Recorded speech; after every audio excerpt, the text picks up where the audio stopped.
So this lesson will be also in two parts, and in the first part I will focus on what the algorithm does.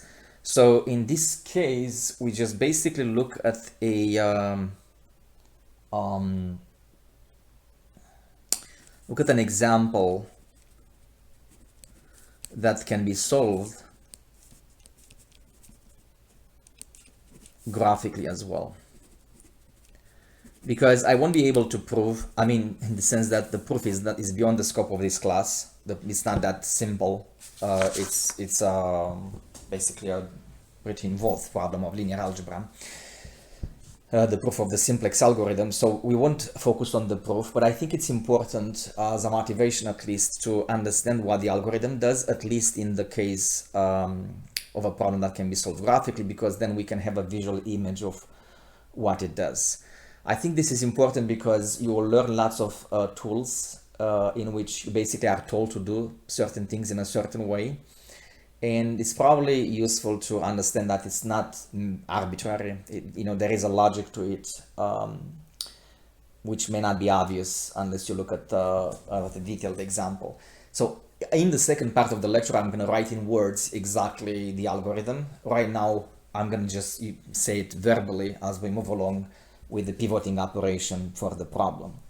So I'm going to do the graphical part a little bit faster so that you have it, because you know already how to do the graphical part, so that we have it in front of us. Maybe we'll have to do it, let's see, we'll try to do it in a single page here. So I'm going to leave some room here for the graphical solution of the problem. And suppose that the problem itself is to maximize p equals 3x plus 5y, subject to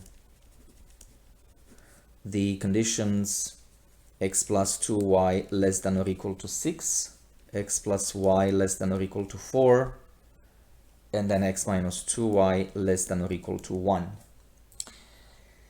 And of course x positive, y positive. So this is a maximum problem in the standard form, and I'm going to provide already, let's see what I'm going to provide. I'm going to provide already the domain and the corners of these lines.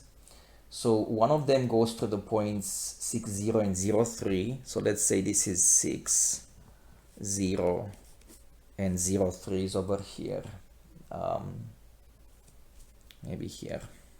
I'm going to exaggerate a little bit the distances so I can have enough room to illustrate how the domain looks like. The other line that I want to sketch now goes to the point 4, 0, 0, 4. So I'm going to say this is 0, 4 and this is 4, 0. That's going to be corresponding to the second constraint. And again, take for granted these points. You can compute the intersection points yourself. But we're going to focus on the simplex algorithm, so I'm not going to insist too much on this.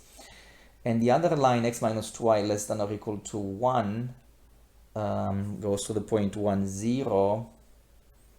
So let's say this is 1, 0, and actually intersects the region here at another corner of coordinates 3, 1. So I purposely made this choice so that you have a domain with lots of corners. So just to see what the algorithm actually does. So the corners basically are 0, 0, 1, 0, 3, 1, 2, 2, and 0, 3, because the region, and again, you should take maybe 5 minutes or so to solve the problem graphically, plug in the test point and so on and so forth, just to convince yourself that the region whose solution, the region that is the solution of this system of constraints is the interior of that polygon. Now remember, if you are to use the graphical method, you will plug in the corners into the objective function p, and let's see, the corners are 0, 0. So of course, if I plug in 0, 0 is going to be p equals 0. If I plug in 1, 0, p equals 3 times 1 plus 5 times 0, which is 3. The other corner is 3, 1. So p is going to be 3 times 3 plus 5 times 1, which gives me 14. Then I'm going to have the corner 2, 2. P equals 3 times 2 plus 5 times 2 equals 16. And then finally, if I plug in 0, 3, p equals 3 times 0 plus 5 times 3 equals 15. So I made it purposely so that it's not obvious, right, which corner is going to be the maximum until you actually plug in these points. So notice that using the graphical method, the maximum p equals 16, and it is attained for x equals 2 and y equals 2. Okay. So let's see what happens if we use the simplex algorithm. And we're going to start, just like before, with introducing the slack variables and writing everything in the standard form. We're going to have 3 slack variables for each of these inequalities. And the system becomes x plus 2y plus s1 equals 6. X plus y plus s2 equals 4. X minus 2y plus s3 equals 1. Move x and y to the left. P minus 3x minus 5y equals 0. And let's write down the initial simplex tableau. I think I'm going to squeeze it here on the left. I'm going to try to make it in one in one page so that we can follow what happens with the algorithm. So the initial simplex tableau, let's leave the boundary value, I keep on saying boundary value because I taught PDs, boundary value problem. So basic variables column, x, y, s1, s2, s3, and the right hand side. So the values are going to be, oops, I forgot p. I forgot the column of p. So the column of p will be 0, 0, 0, and 1. Then for x, right here in the middle, the coefficients are 1, 1, 1, and minus 3. Then 2, 1, minus 2, minus 5 for y. And then the slack variables will be 1, 0, 0, 0, 0, 1, 0, 0, 0, 0, 1, 0. And then the right hand side, 6, 4, 1, 0. Okay, so the basic variables are S1, S2, S3, and P. I want you to think about the initial simplex tableau as you've been positioned in the original in the beginning. So that's basically your starting point, right? Because since x and y are not in the basic variable list, their values is assumed to be 0, and p, which is 3 times 0, 3 times x plus 5 times y, that means the initial value of p is 0. So imagine that before the first pivoting, you are in the first corner, the default corner basically. 0, 0 is always a corner if you think about, in this particular type of problem. Okay, how do we choose the pivot? Okay, so the pivot is chosen in the following way. From left to right, choose the column corresponding to the first negative entry. So if you don't have any negative entries, then you're done, basically. So we can write it here. So no negatives in the P row. That means it's done. The algorithm stops. Otherwise, choose the column again corresponding to the first negative entry, which is minus 3 in this case. That is going to be the column of the pivot.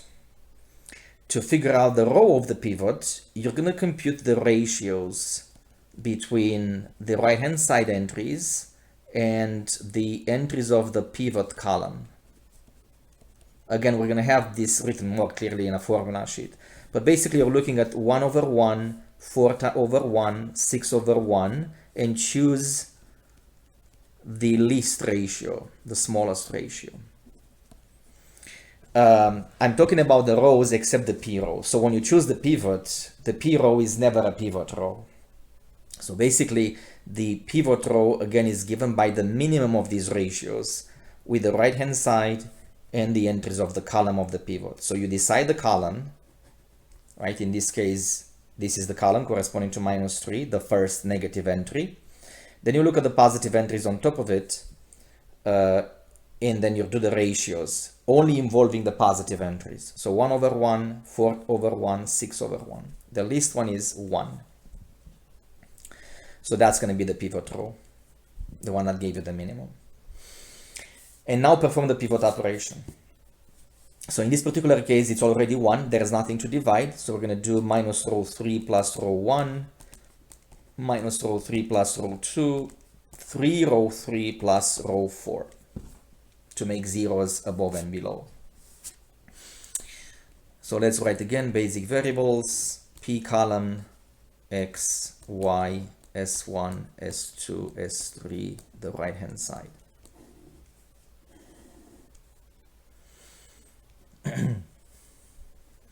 Minus 0 plus 0 is 0, minus 1 plus 1, minus negative 2 plus 2 is 4, and then minus 0 plus 1 is 1, minus 0 plus 0 is 0, minus 1 plus 0 is minus 1, minus 1 plus 6 is 5. Same thing for row 2, minus negative 2 plus 1 makes it 3, 0, minus 0 plus 0, minus 0 plus 1, minus 1 plus 0, minus 1 plus 4. Then 3 times row 1, row 3 plus row 4, 1, 0, minus 6, minus 5, that's minus 11, 0, 0, 1 times 3 plus 0, 1 times 3 plus 0. Okay, so I want to pay attention now to the basic variables. S1, because we have S1 corresponding to 1, 0, 0 still. S2 is again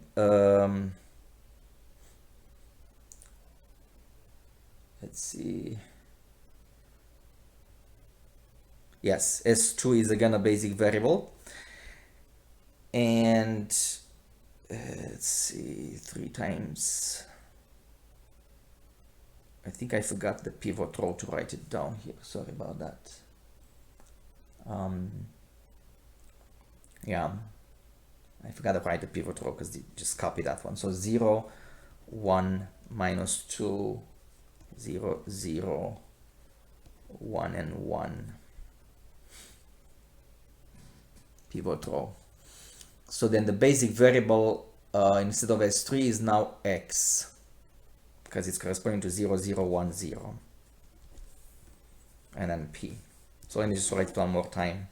0, 0, 0, 0, 0, 4, 1, 0, minus 1, and 5.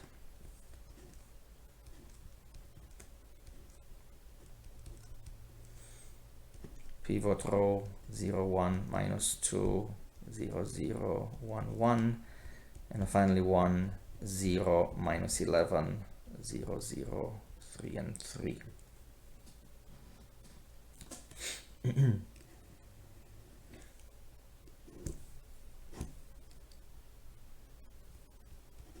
P, X, Y, S1, S2, S3, and the right hand side. And the basic variables are S1, S2, X, and P. Okay, so the current values, so let's continue over here. The current values for X is now 1, Y is still 0, and P is 3. So that means the algorithm now moved to the next, look back to the picture here, moved to the next potential maximum, basically moved to the next corner. So Current value is 1, 0. That means you are at that corner, and obviously the function p evaluated at that corner, as you know already from the graphical method, is equal to 3. So that's all it does essentially, and it has the capacity or the ability to stop when the maximum is reached. So basically each corner gives you a next, another potential maximum, and it stops when that maximum is reached. So let's see from the last table here, from the last Tableau, do we still have to pivot? Yes, because we still have negative entries. So notice we have minus 11. That's going to be the pivot column. Look at the ratios above from the right hand side and the entries in the column. And again, ignore the negative entries. So we have 3 over 3, that's 1. All right, so 3 over 3 is 1. 5 over 4 is a little bit bigger than 1. So that means the pivot that you're going to choose is going to be this guy, the one that gives you the least ratio. Okay, and now let's do the pivoting operation. So we have to divide by 3 first, and then create zeros below and above that pivot. So the intermediate stage here comes from row 2 divided by 3. Okay, and now let's copy the rest. So we have 0, 0, 4, 1, 0, minus 1, 5, 0, 0, 1, 0 over 3, 1 over 3, minus 1 over 3, 3 over 3, which is 1. Copy the rest for now.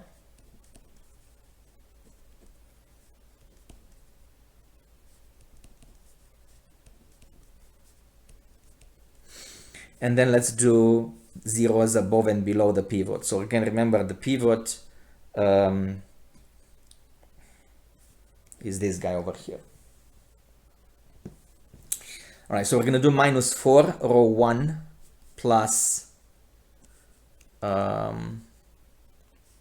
minus 4, row 2, plus row 1. So it's going to be, so let's write the operations here. Minus 4, row 2, plus row 1, 2, row 2, plus row 3, 11, row 2, plus row 4. Okay, so now the Simplex Tableau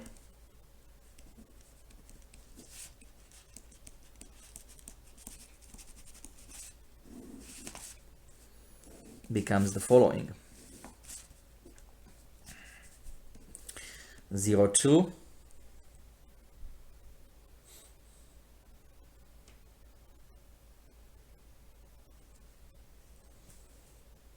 0,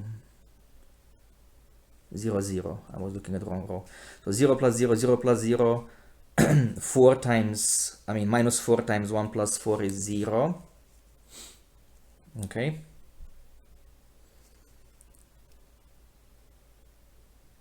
Minus 4 times 0 plus 1 is 1. Minus 4 over 3. Then minus 4 times minus 1 over 3, that's 4 over 3 minus 1. 4 over 3 minus 1, that's 1 over 3. And then minus 4 plus 5 is 1. Double check, okay. And then copy the pivot row.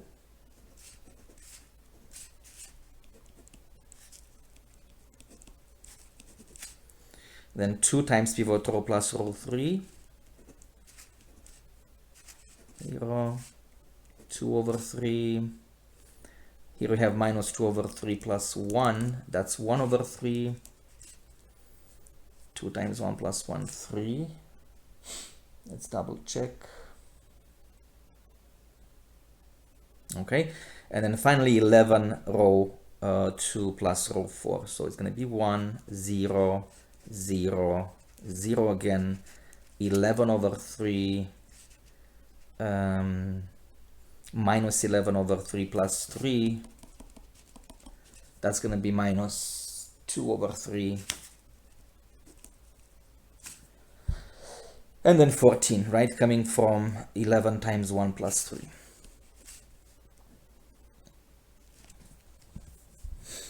All right.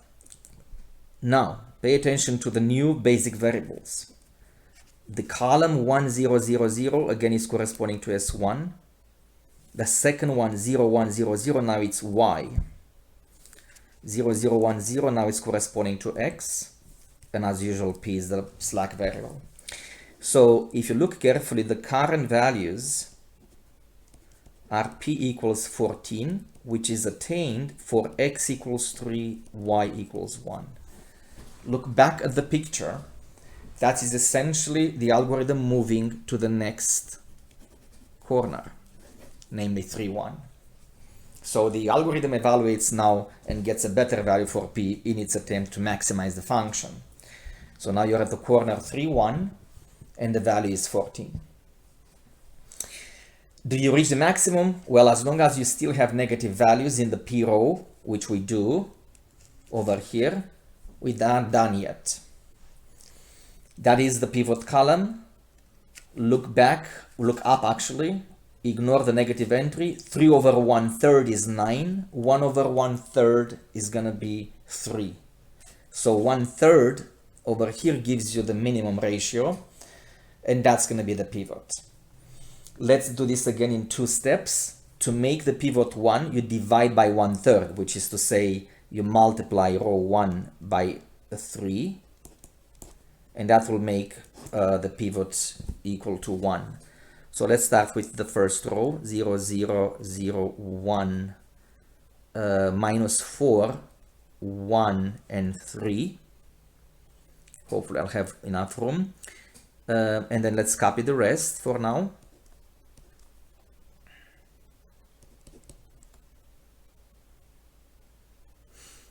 Minus 1 over 3, 1. 0, 0, 1, 0. No. So 0, 1, 0. And 2 zeros, 2 over 3, 1 over 3, and 3. And finally the P row.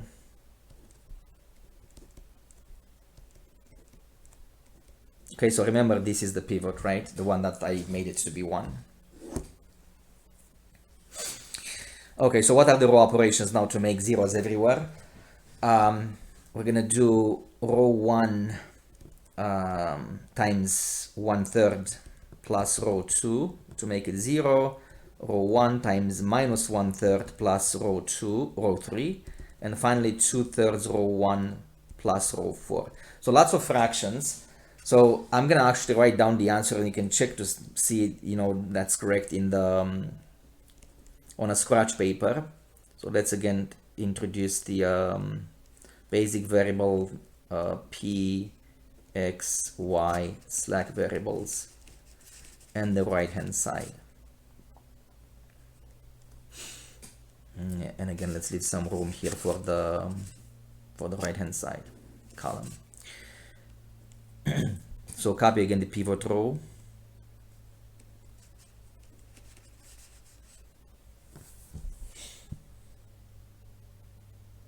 Three zeros, 1, 1, 3.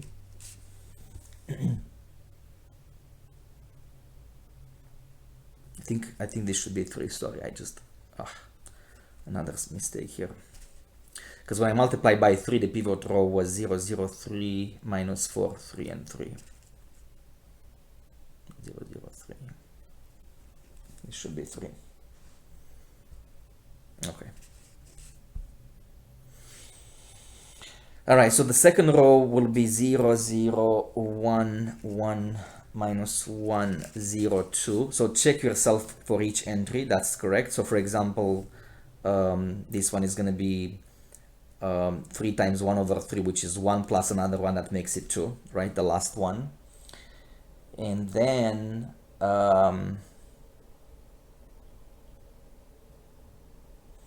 the next row will be 0, 1, 0, minus 1, 2, 0, and 2. Again, check yourself each step. And then let's do the P row. The last one will be 1, 0, 0, 2, 1, 0, and then 16. And now the current variables will be S3, right? That's corresponding to 1, 0, 0, 0. The second one is going to be y now, 0, 1, 0, 0. Then it's going to be x. It's very important to write them in the correct order. And then p as well. The algorithm stops here when you don't have any more negatives on the last row. And notice that the current value gives you now the maximum. P equals 16, x equals 2, y equals 2. Whenever you don't have negative values in the last row anymore, you reach the maximum. So now the algorithm moved, look at the back to the picture here, to the next corner, this guy, 2 and 2. And not only it moves to the next best value, like I said before, but it has the capacity to stop when it detects that this is the maximum. So the algorithm can tell that the other corner is not going to give you a better value. So it never evaluates the corner 0.3. So it starts from 0, 0. It checks each corner at a time as long as you can get a better value, and it can tell whether that you reach the maximum or not once you hit one of these corners. Now, in practice, we're going to have fewer steps in many problems. Many problems will have just one step and you're done with the simplex algorithm. Now, I chose this example to see how it moves from one corner to another. Again, please take some time to go over some of the computations over here so you can check, especially when you have these fractions involved.